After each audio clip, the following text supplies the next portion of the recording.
Yo, it's time to get it right. This is a show that's not about stats, not about numbers. It's about facts. Yo, welcome back to my show. It's your boy, John Juiceman Pressing. I got a guest with me today. Yo, what's going on? Yeah, that's my boy, Edgar. And this man right here knows something about sports. We're going to find out exactly what he knows. Just a little bit. So before we get into all that, I got something I want to talk about, right? I think in America, we live in, we overpay every single day. Like imagine going to a restaurant, right? You go to a restaurant and you pay. You overpay for this meal because they give you macaroni and cheese that out of the box.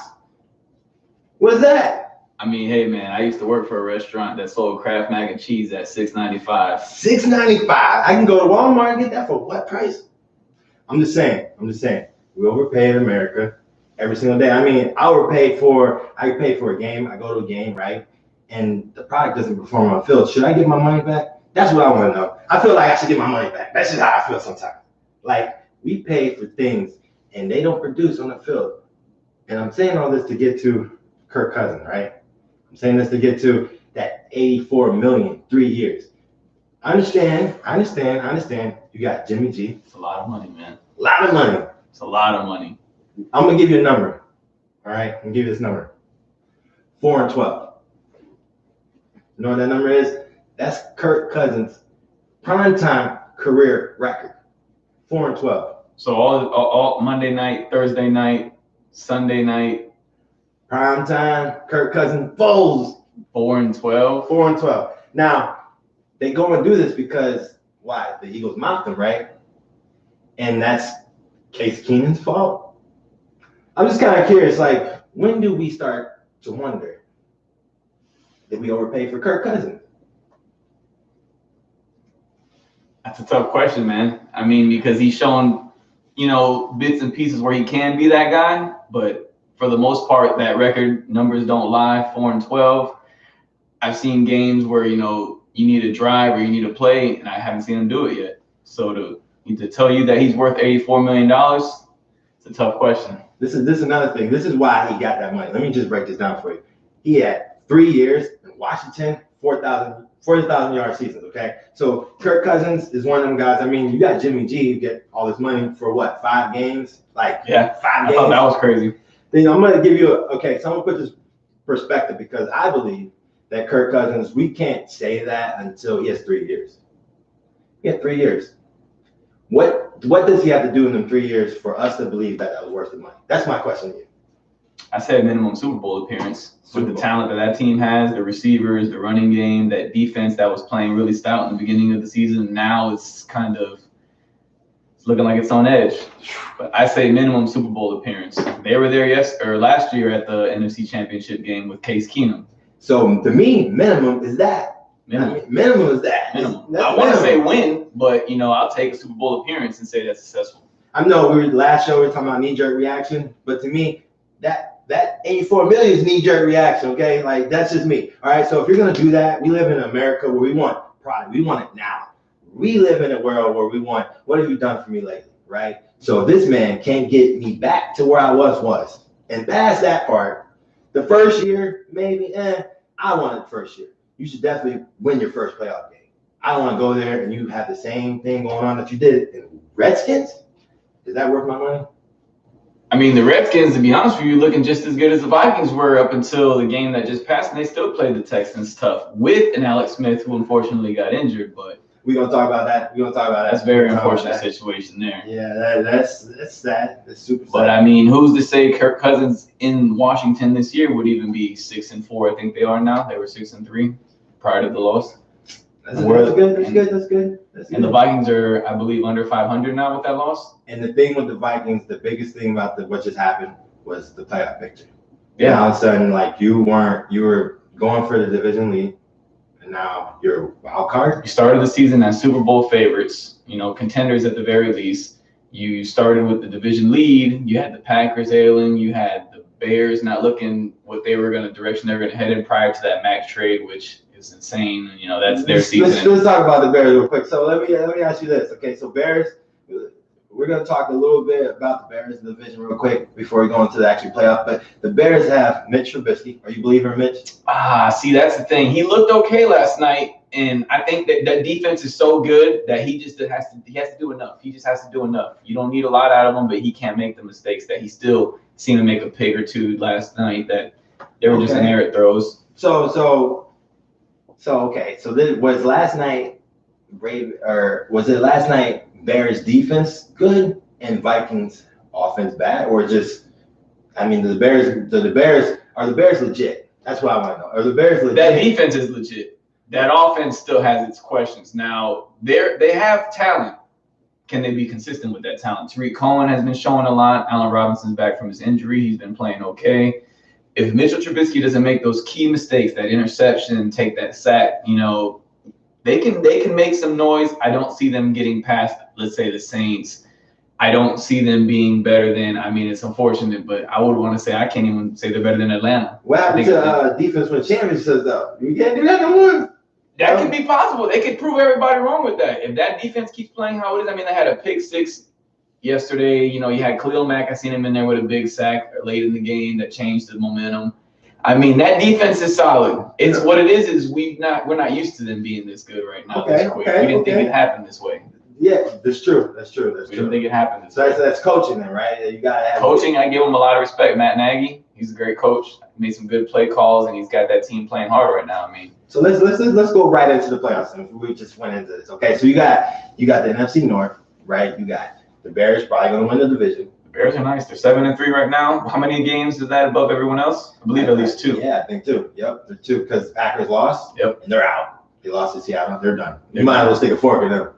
Yeah. I don't see it. Bears ever no more. That's still. That, to me, in my opinion, we don't need to go there, but it's still Tom Brady until proven otherwise. Drew Brees is making a strong argument depending on how this season is. We're going to talk about that one too. You know what I'm saying? But let's get back. Okay. So NFC North, so we could say Vikings likely wild card. They're in the wild card hunt. They're in the hunt for sure. They have a chance to still get there. Okay, you got the NFC South. You got the Saints winning that. The Saints are taking that away, but the thing about the NFC South is, what are the Panthers doing? They look like they should have a wild card spot if they can just finish out the season strong. But that loss to Detroit, it's a big loss. What do you think about that play? What do you think?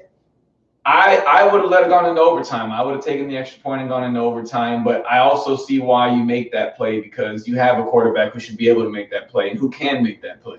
To me, that was a lot. And yes, I agree. To me, that was a lot about, extra point isn't so close anymore. You have a back out. And Gano, he missed how many? Exactly. And this has been the year of kickers missing extra points. So to say that was a bad play call, I can't agree with that and say it's bad. I could just say it's a risky one. And had he made it, we'd be talking a whole different game right now. We'd be talking about how the Panthers and Cam Newton are potential threats in the playoffs, coming into that game. So I don't want to hold that against them, but that is a tough loss. And how do they rebound? And they're even potential to actually come out the NFC because they still got to play the Saints twice. Yeah. And then on top of that, I love going for 2 because go for tie for what? Participation medal? That's awesome. I think about the days when I was younger playing the game of Madden. If it's that close, why not? You go for it all. Go for it, right? Win. But the thing is, you have Cam Newton. How big is Cam Newton?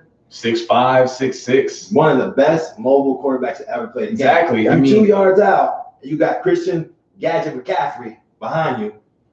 But the thing is, even with that play call, he had all the time in pocket. He had time. He missed the throw. He just missed the throw, and it's tough because that's a play, like we said, he should be able to make, and he can make. It's an inerrant throw. I know he's going to be thinking about it, and how do you bounce back from it? That's my major key from this one. So we're going to say all this. So I'm going to go ahead and put Carolina in the wild card, okay? Yeah. I'm going to go ahead and put let's say Seattle. What do you think about Seattle? Because you already got Rams are going to win that one. The Rams are running away with that division. Seattle, can they string together a couple of wins? Can they put together a little winning streak? Because they've been so up and down this season that they look very good at times, how they looked against the Packers, and I've seen them look very strong. It's the game earlier in the season that they won. Cowboys. The Cowboys game was a good one as well. So it's just, can they put something together? But the Panthers, I'll definitely give you one. It's the other one. Could it be?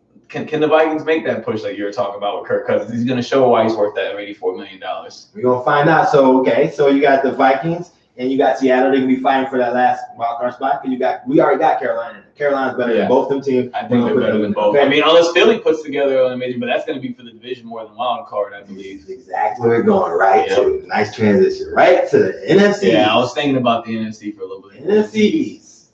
So NFC East, it's fair to say, especially if the Cowboys are in the mix, you have to win the division. We lost to Carolina already lost to Seattle. So we can't even have that tiebreaker to get into the wild card. So the only way the Cowboys are in is to win the division. So with that being put out there, Redskins had an opportunity to take a 2-game lead. And yes, what we talked about earlier, Alex Smith going down. Colt McCoy comes in. Let me just remind the audience, Colt McCoy smashed us before. And we are known for cracking under pressure. Now, my question is, how much faith do you have in the Cowboys to pull it together? Oh, man. They got Zeke going yesterday, and that was a big thing. They got him going 2 weeks in a row now. If you can keep him going where he just doesn't have that much, you take more pressure off of Dak Prescott and trying to force certain plays or throws that don't have to be there, I think you guys could be all right. That defense is solid. That offensive line is still shaky with injuries and the way the season's gone. Speaking of offensive line, the funny thing is with Connor Williams out, our draft pick out of Texas, the line's been better. It's kind of crazy. He went out last game, and now our line's been playing better. So my thing as a Cowboy fan, part of me wants us to go on this run because it's set up for us, right? It's set up for us to go 4-1 down the stretch. Set up for us, we still got Redskins. That's supposed to be a win that we're supposed to take. At home, we're really good at home. We should take. You can't, nothing's given. Nothing's given any given Sunday. Like I said, Colt McCoy lives up before, and we're known for flopping in front of the world on Thanksgiving Day. So let's just put that out there. Then after that, we host the Saints. So let's go ahead and mark that down as an L. Okay, 1-1. 1-1. Then we still got Indy. Indy with a line. I mean, what's Andrew Luck been doing? And they're going to be very solid last night. And we're going to be talking about them soon, about the AFC picture, and they're in the midst of the race. They just knocked out, like I said last week, knee-jerk reaction, Tennessee Titans. Trash. That defense has its moments. I'm not a believer in Mariota. Never really was, but that's another story there. It's true. It's too far for me to call them trash, huh? Yeah, they're not great. They're not great. Okay. All right, back to the Cowboys. So we still got our division game. We still got the Giants. We still got the Eagles. We go to the Giants, and we host the Eagles. So realistically, I mean, the Giants. I don't know. Should we talk about the Giants? Oh, they're talking about predicting to go on a little run. They won a couple straight. Is that something to worry about? Let's be honest. They beat the 49ers with a no-name quarterback and the Tampa Bay Buccaneers. Enough said. Let's not talk about that. And they were home, and Tampa almost came back and won. So I like Saquon. I think he's a solid pick. They say the quarterbacks, but none of those quarterbacks have looked as if they were worth the number 1 or 2 pick to my eyes this year. So Saquon solid. Odell, if he can keep his emotions under control, they have a future. But this year, no, not a chance. I don't think Eli's going to be the guy anymore. After this year, that's the question. What is going to happen with Eli? Does he retire? Does he still try to play another year, if not there, somewhere else? So you basically like Giants should give it up and just focus on drafting a quarterback. Yeah, if anything, they're just hurting the draft position. As a Cowboys fan, I can't say I'm kind of loving that. Yeah, it's not a bad thing. I got some friends who are Giants fans. They were hyping up Odell and all this stuff going into the season. I didn't believe it. So we were talking about, we kind of glossed over. So Cowboys have to win out to make the playoffs. And what, 4-1? 4-1, because you're just gonna have to give up that Saints game. I mean, they can catch some surprise, but that's 10-6 record. I kind of predicted that. I'm just saying, I predicted wild card 10-6 because I thought the Eagles would be at least 10-6, 11-5. Who would have seen them? Yeah, and then all of a sudden they get mocked by the MVP himself, Drew Brees, and should be in a GOAT conversation, but they got mocked. How real are the Saints? Are they a real threat? They're my NFC pick to get to the Super Bowl, but they're not my champions who I have to pick the Super Bowl. That could be a different conversation, but I do see them as the NFC representatives. I see them just a look. They showed it against the Rams once, and I definitely think they can do it again, especially with that Cooper Kupp injury. Who knows how the Rams look tonight? Not going to say they're going to be missing a lot. You still have Gurley, arguably one of the best lines, and a good defense as well. So, but the Saints right now, I mean, when you're averaging pretty much 50 points the last 3 weeks, what is it, 45, 51, and 48 the last 3 outings? I have to give you the number 1 spot right there, right now. As of this week passing, yes. So let me ask you this. So coming to that Superdome, because you're saying like they go to the Super Bowl because it's neutral field, right? Yeah. Okay. So I agree. Coming through New Orleans. Yeah. that's Foxborough 2.0. Yeah. Nobody beats Brady in Foxborough, and it's not looking like the Saints are going to be losing there anytime soon. Speaking of Brady and Foxborough, let's go ahead and transition right over there to the AFC. Playoff picture over there. So I'm a firm believer. Okay, so I'm just going to get right to it. Pittsburgh plays New England. And to me, that's going to be for the 2nd seed.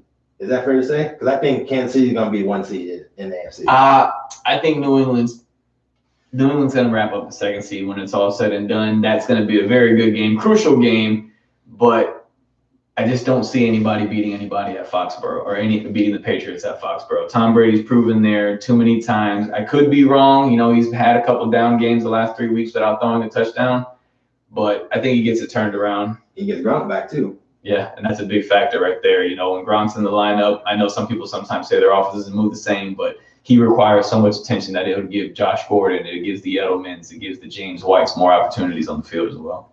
I agree completely because, like, not only that, New England has to win.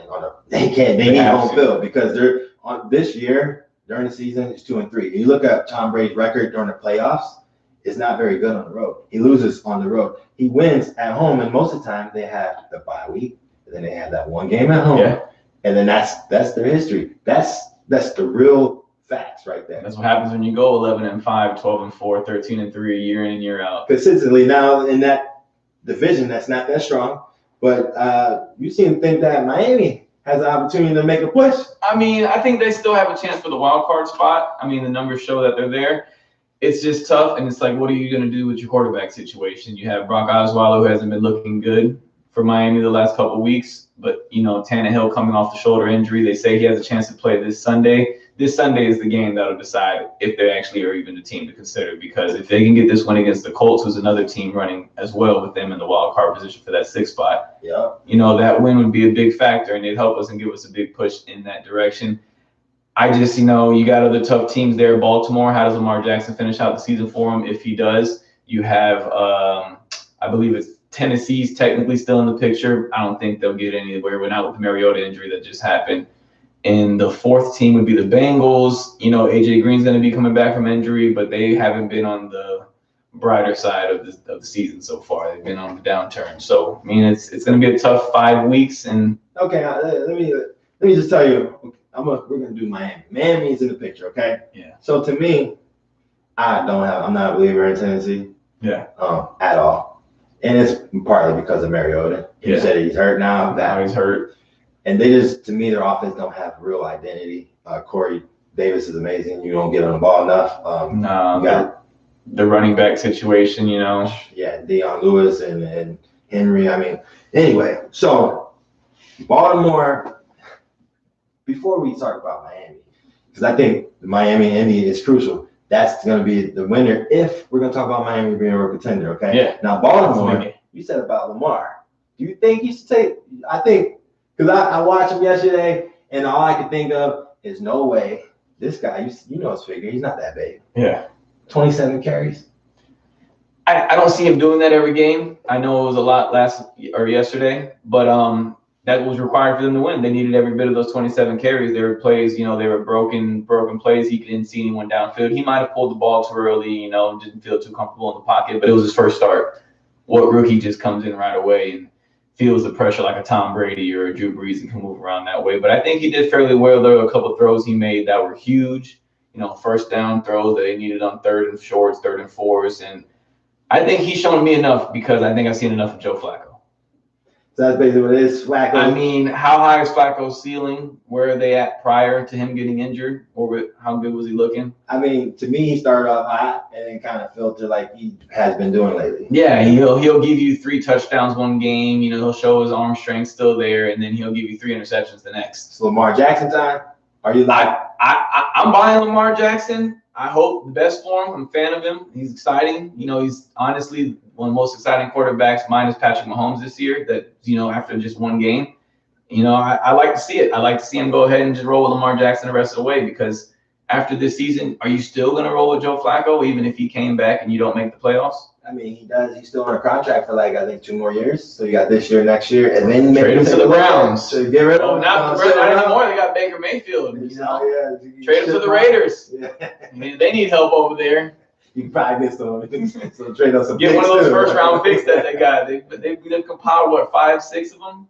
Okay, so to me, if you're going to sit there and not, I don't think Jackson is going to get you to the playoffs this year. No. I think if you do Jackson, you're basically like, you're ready. You're going to just see what the rookie got. I mean, you did spend a first-round pick on him. So when do you pull the plug on Flacco? Do you give him one more chance and then see what he does? But what if you went with Lamar Jackson and he did get you that wild card spot? Because look at the competition. You got Miami, who doesn't look too strong. Look at the Colts. You know, Andrew Luck's wavering. He's shown some good games the past 2 weeks, and do they continue that trend? And then you have the Bengals, who you just beat. And you have yourselves. It's true. Hey, yeah. You know what? You convinced me. All right, Lamar Jackson season. Let's go. Lamar Jackson time. Let's go. Going. Let's get going. I seen him in Louisville. The man was. All he's gonna do is get more experience, and I'm sure those carries will get cut down. He's not gonna be running 27 times a game. So we talked about Indy a little bit. So that means we get Houston, division leader. Oh, Houston's got that division on lock. The Jags are done, especially after yesterday's game. That's a crushing loss right there. Tennessee, we just spoke about them. I don't see them doing too much from here on out. And then who do you have left along with the Texans? That's it. You got Ball. We already talked about it. Yep. That's it. This guy, that's there. Yeah. That's it. That's him. Yeah, it's going to be Texans wrapping up the division with the Colts taking the wild card if they can beat out the Baltimore Ravens. Because honestly, if I had to put money on it, I'd like to see it as a Dolphins fan. But I'd say Baltimore, Indy. Okay. Might get that number 6 spot. Okay. Well, right before we wrap up, we have to talk about my flavor of the week, and it's back at the Cowboys. And I'm going to tell you exactly how fans feel. I'm going to tell you from my heart how fans feel. You let me know if it's okay for me to feel this way, or you think I should, because I'm torn right now. I don't know what to do. I don't know. All right, what are we talking about here? So part of me wants us to do what we're supposed to do and make the playoffs. Well, if we do that, that means Coach Clapper, Jason Garrett himself, remains our head coach. Do they even fire him if you guys don't make the playoffs? The way the last couple seasons go, I mean, it's like that's Jerry's son right there. He has 1 more year. Dak has 1 more year before we really have to give him his money. But the thing is this. I can't trust him. I want to believe. If we open up our playbook the way it's been, then maybe. But it's you break my heart, Tony. I don't want to go to playoffs and get embarrassed. Let me not go to playoffs, host a team. You telling me he has 1 year left on his contract almost makes me feel for sure he'll be back, because I feel Jerry Jones would want him back that 1 more year and use it as a reason for him to justify that, we're going to watch this, just let him play out the contract. We want to see this last year, and we want to see what Coach Garrett has. He's going to give him all his trust and belief. He's done it the last couple of years. If he has 1 year left, I can see Jerry Jones doing it 1 more time. But I understand why you feel the way you do. There you have it. That means I'm on board. Let's go ahead. Let's go for it all, baby. Quick question, side note. Who would you get if you don't have Jason Garrett for next year? Who would you like to see as a Cowboys coach? I honestly like us go to Oklahoma, snatch up their coach. Bob Stoops? No. Bob Stoops is a new coach. His name escaped me. Hold on. Let me go to Google. Quick search break. Yes, this is live, so don't judge me. Lincoln Riley. I ain't get him up. Lincoln Riley. Yeah, Bring some excitement back. Bring some excitement back. Because if you look at our team, all we do is we have all the pieces. We don't move them around. You seen what we did versus the Eagles. That we do that. We did yesterday. That's Amari Cooper. Matter of fact, let me talk about that. That's Amari Cooper effect right there. you got DC involved and you can't have 80. Well, yeah, but it helps having that true number one again. True now, number one. If Cooper just stays consistent, he is the true number one receiver. True number one receiver, and what it does is puts everybody back in their position. So that right there, we have the team that you can move people around. You have Zeke, and you can use him as a running back. I like to see Zeke lose about 5 more pounds because to me he looks a little bit slower. I heard him talking today. Skip was talking about how he needs to be a little quicker. Yeah, he gets tired. Like after he does like a 20-yard run, he's like, "Come and get me out." He's asking to get taken out. But I want him to also retain his legs. So losing less weight also puts less weight on your legs. So knees and the joints as well, especially for running backs. Right, and we're definitely going to re-sign him a deep contract. So you that confident in Dak Prescott? You think he's the guy of the future? I think he can win if he got the right offense around. I think he's one of the people that you need all the pieces around him to succeed, and that's okay. Yeah, I think sometimes I wish they'd open up his passing a little more and not keep him so dink and dunk just to say on his routes. Because sometimes there's times where I like to see him go downfield and take more chances. Right, and instead of like playing it so safe. 3rd and 6, we do a little screen pass. Yeah, stuff like that. Yeah, I feel like Dax, he's a little bit better passer than I give him credit for. I think he can make those throws. I agree, and I think as we actually develop an offense around him, because they lied to us to start the season.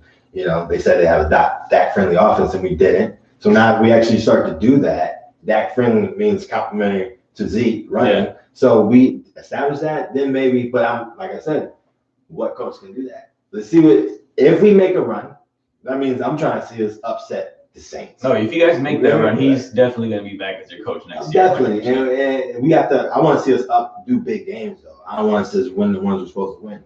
And we're supposed to win on Thanksgiving, we better win. Like, we win.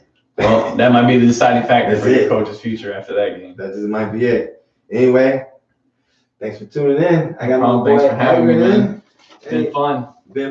And remember, next time we're going to have call-ins called Sipping Juice.